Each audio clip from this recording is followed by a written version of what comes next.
Ben Hodges is a retired U.S. Army Lieutenant General, former commander at the U.S. Army Europe. Welcome to our program, General Hodges. Daniel, thank you again for the privilege.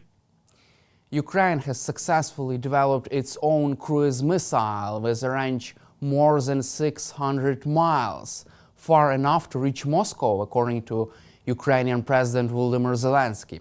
How could this development change the balance of power at the negotiating table?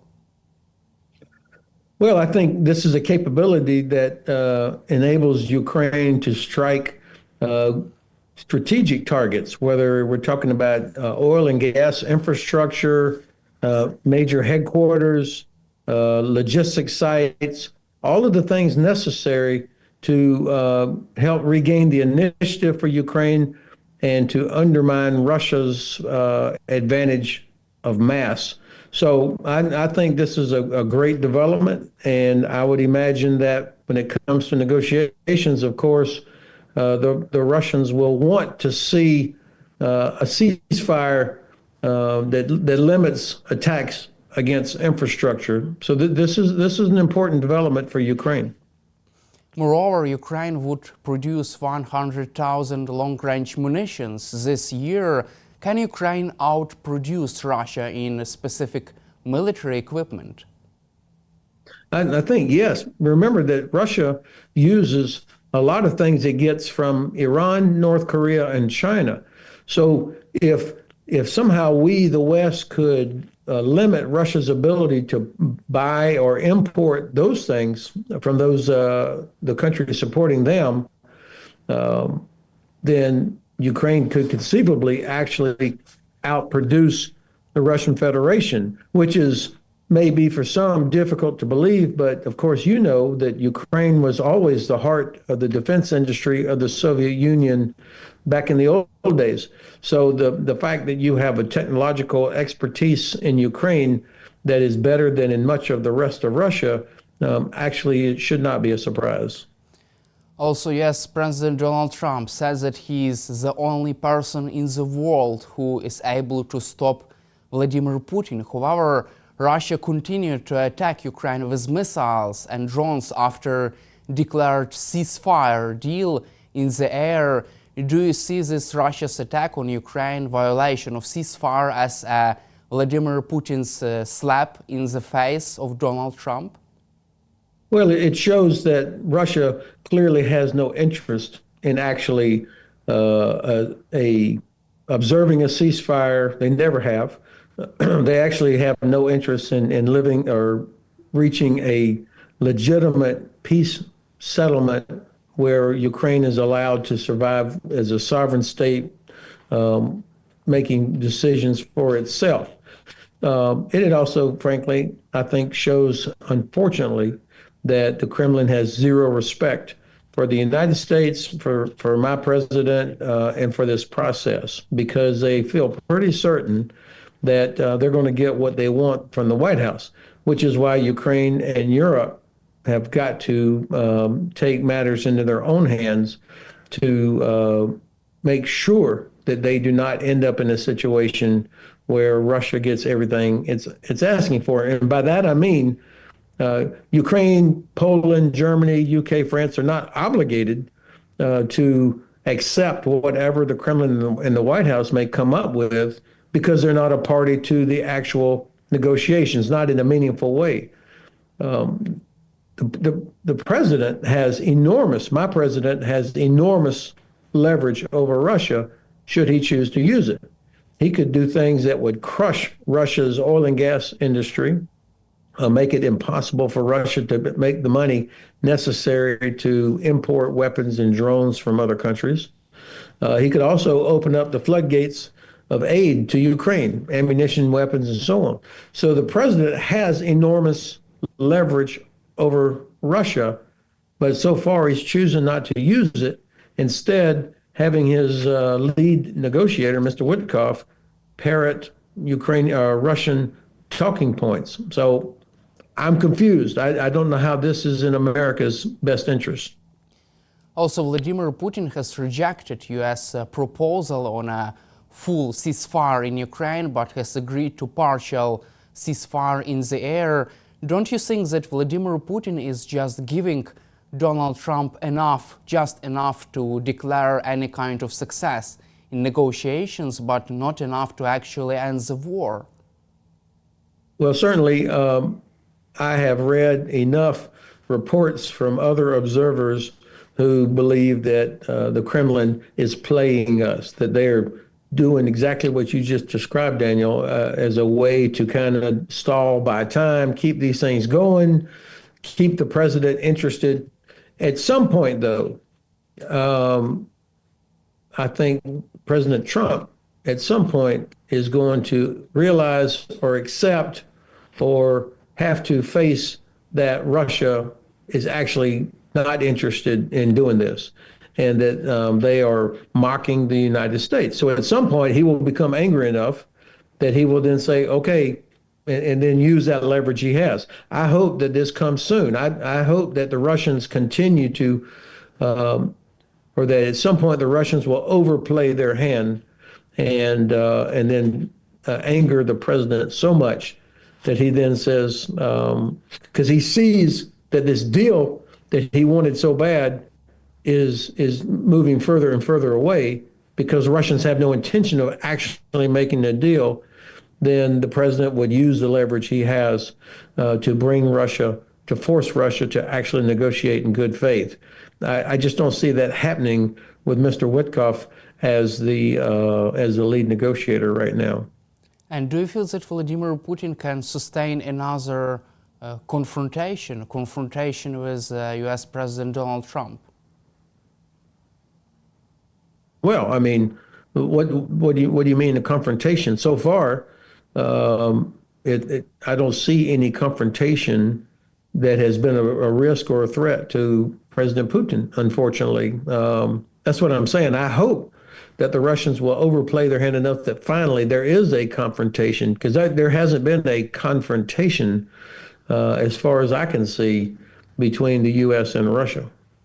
Also, according to Bloomberg, Russia has set maximalist demands for any agreement, including end to arms supplies from the U.S. to Ukraine and end for the U.S. intelligence sharing with Ukraine. However, White House hasn't agreed to such limits yet for Ukraine aid. Does this mean that Donald Trump doesn't want to make large concessions to Vladimir Putin? Well, I think it's important that the administration has not just completely rolled over on everything that the Russians have asked for. So that gives me some hope that the administration is not totally naive to what Russia is and who Russia is. And look, I take the president at his word, my president at his word, that he really does want the fighting to stop. I mean, he has a long record of being against forever wars. So I think on an emotional level, I take him at his word. The problem is that the idea of an end to the fighting, with Russia is involved, is not really going to be an end to the fighting. That Russia won't stop as long as Vladimir Putin is alive until they have achieved their objective of the destruction of Ukraine as a state. And so, unless they are compelled to do otherwise. From your perspective, for how long Vladimir Putin can lead Donald Trump by the nose, by giving him just enough to declare any kind of success, but not enough to actually reach his objective, Trump's objective to end the war? I don't know. I can't predict. I can't predict that because it really depends entirely. Since the U.S. has all the advantages here, I cannot predict and won't predict how much longer until the president finally says enough is enough, if he will. Also, despite Russia's attacks on Ukraine, the U.S. still hoping that a broad ceasefire, full ceasefire deal can be reached before Easter, before the April 20th. What are the chances for that, a full ceasefire before Easter? Well, do you mean an agreement to a ceasefire or an actual ceasefire. Actual I'd say, ceasefire, yeah. yeah, I'd say there's zero chance of that being done before Easter because a ceasefire that's in name only is not in my view, is not really a ceasefire because Russia has demonstrated that they will violate it immediately unless there is a force there to compel them to live up to their agreement. So that's why I'm skeptical about any sort of agreement that happens in just the next few weeks. I mean, they may get an agreement, but if there's no force in place to compel compliance, it's not going to be worth anything. I mean, I don't think anybody seriously believes that Russia will not begin testing the ceasefire and our willingness to enforce it immediately. So, that's why getting a ceasefire implementation force trained and ready and deployed and in place is critical. And there's not going to be, at least I don't think, I think Ukrainian government will be reluctant to enter into real negotiations without having a ceasefire that is correctly observed by the Russians in place, because otherwise they would never be able to trust that Russia would live up to whatever the agreement is from the negotiations. So I look at this whole process, we're in three phases.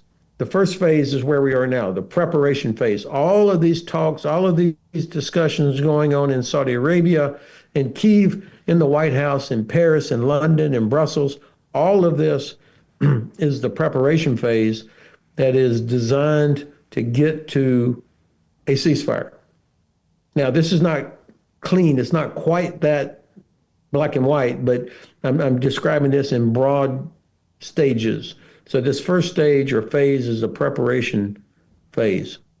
The second phase is the actual agreement and declaration of a ceasefire with a force that is deployed that can compel Russia to live up to the ceasefire. And then the third phase, now you can have real negotiations about the long-term outcome of this conflict with Ukrainian sovereignty being protected. This is why President Zelensky has correctly said he needs a security guarantee, because he knows that Russia has zero chance that Russia lives up to any agreement where there's not some sort of security apparatus in place that would force Russia to live up to it.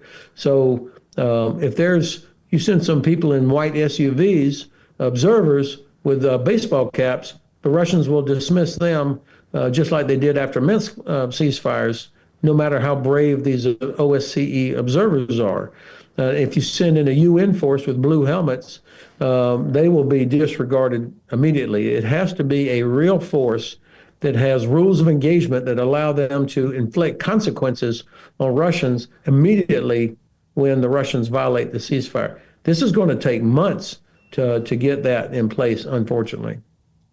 You just mentioned about the deterrent force. British special forces have been put on high alert to prepare for the potential deployment to Ukraine, according to the paper. How can allies, European allies, perform in Ukraine without the US backstop? Well, look, the Europe, when they work together, has enormous economic advantage over Russia. So there's economic leverage already that's there. And then when you start adding together the defense industries of all of European countries, it's way more than what Russia has. And then when you add together military capabilities of European nations, it's more than what Russia has, except in terms of nuclear weapons. So yes, of course, I wish that the United States would be a part of this in some way, but if they're not, that doesn't change the requirement. That doesn't eliminate the need or the threat just because the U.S. chooses not to be a part of it. And so this is going to be a real test, a test of whether or not Europe can meet the moment that affects its security for decades to come. Yes, they can do it. But only if they summon the political will. And I think some countries have shown that they do have the will, and then maybe others will will join. You have also supported European Sky Shield initiative to defend Ukrainian skies as a part of this peacekeeping mission. Would it be possible also without participation of the US Air Force?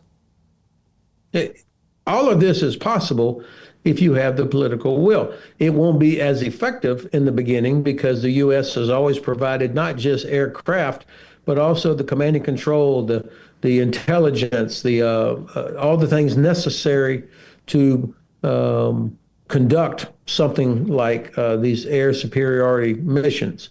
But regardless, if there is a ceasefire implementation force that goes in at some point, regardless of what it looks like and how it's deployed, it will have to have air and missile defense already established before it goes into Ukraine. Otherwise, they will be vulnerable to Russian missile strikes. And I think getting this so-called Sky Shield in place first will be important if we hope to have an effective deployment of a ceasefire implementation force. People should not be somehow in the false hope or belief that Russia won't shoot at a NATO country.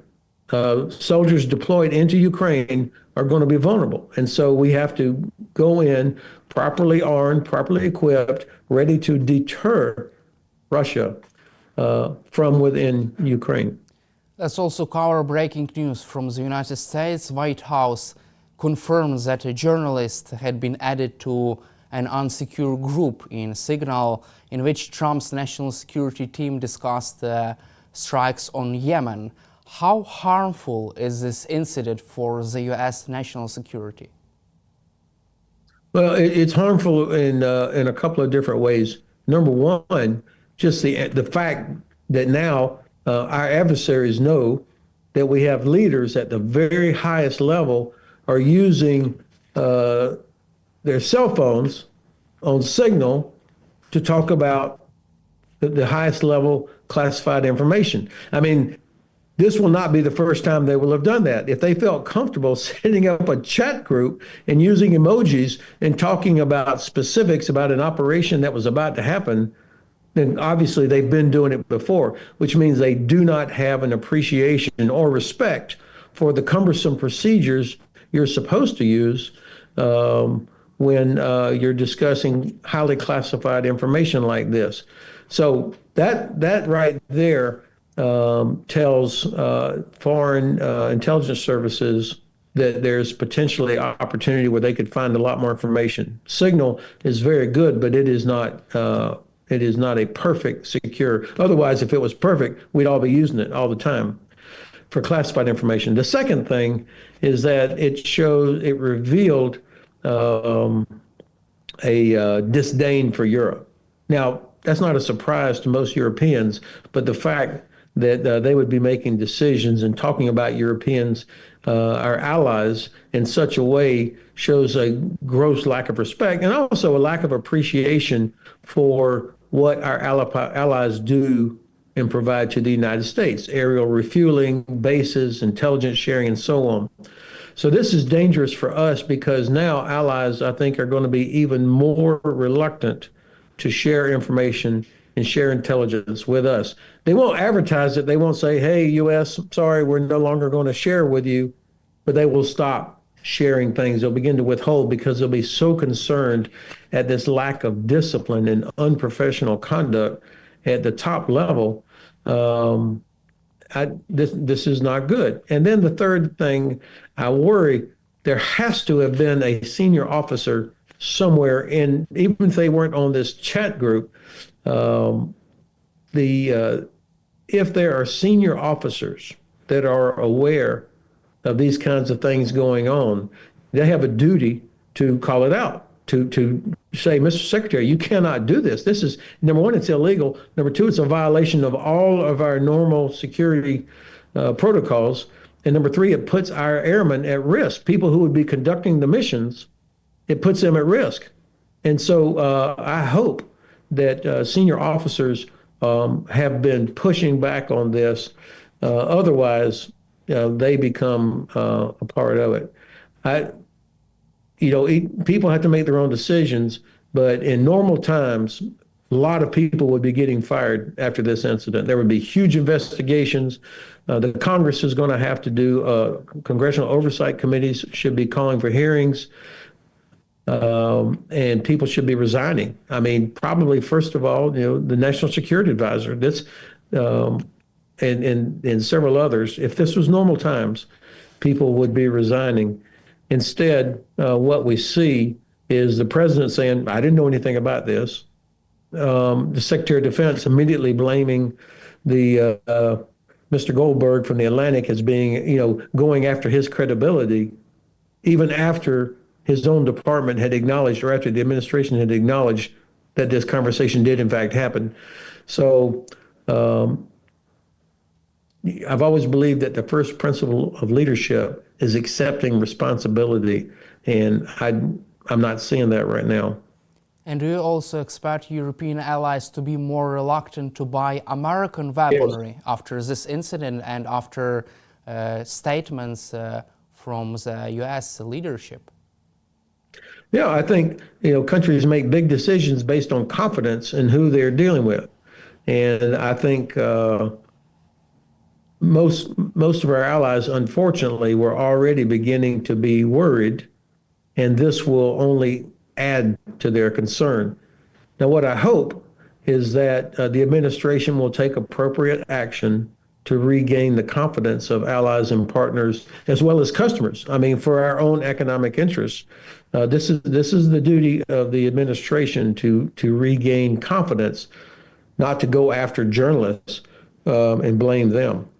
Also, yes, President Donald Trump has directed to create an Iron Dome over the continental US to protect the United States from the air threats. According to CNN, Trump has insisted that the US needs to have similar to Israel's Iron Dome. What is your assessment of such a plan? Well, of course, it is the duty of the president to protect Americans and protect our strategic interests. We need to be clear about what threats we're talking about, and the costs of doing this. And by the way, the incredible importance of Canada as a part of this defense of North America. I mean, Canada has been a part of this structure for a very long time. And so I think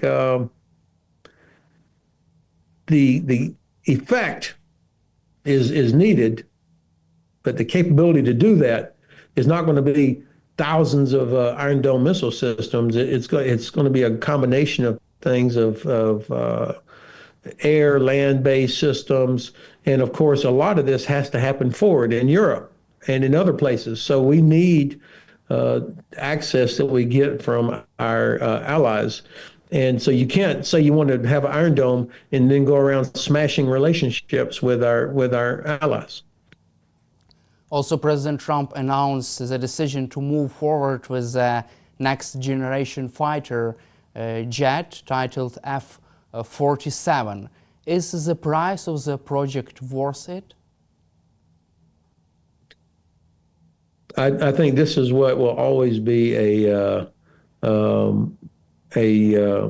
part of the balancing act. I mean, people laughed when President Reagan talked about the Star Wars strategic defense initiative, how expensive it would be. But it was laying out the vision for that drove research and development, that drove the deployment of necessary satellites and other systems. So I'm not against it, but we need to be realistic about expectations. And again, it won't happen without support from our allies.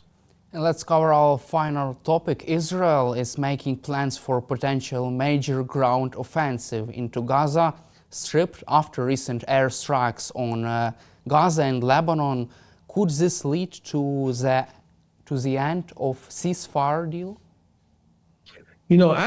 I'm confused. The Trump administration during the campaign before the election, Mr. Trump and his team kept talking about ending wars, to be the stop wars everywhere. And instead, here we are now, 2 months into the administration, and he has not yet stopped the war, Russia's war against Ukraine.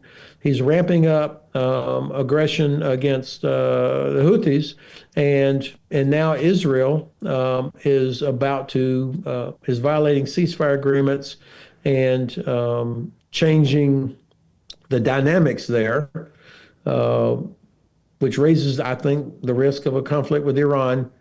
And there's nothing about China. I mean, China was supposed to be the main strategic objective. Let's stop all this other stuff and focus on China. And so I don't see the connection. I don't see the strategy. By the way, I'm all for destroying the Houthis. I'm all for seeing Iran isolated and that regime that treats its own people so terrible, seeing it overthrown. The best way to do that, of course, is help Ukraine defeat Russia. Then Iran is isolated. It's no longer able to help Hamas. It's no longer able to help the Houthis. It's no longer able to support Hezbollah. And that would send a strong message of deterrence to China. Instead, what we see is incoherence. I don't see the strategic approach. Thank you, General Hodges, for your time and for your support for Ukraine, and glory to Ukraine. Rome Slava. Thank you, Daniel.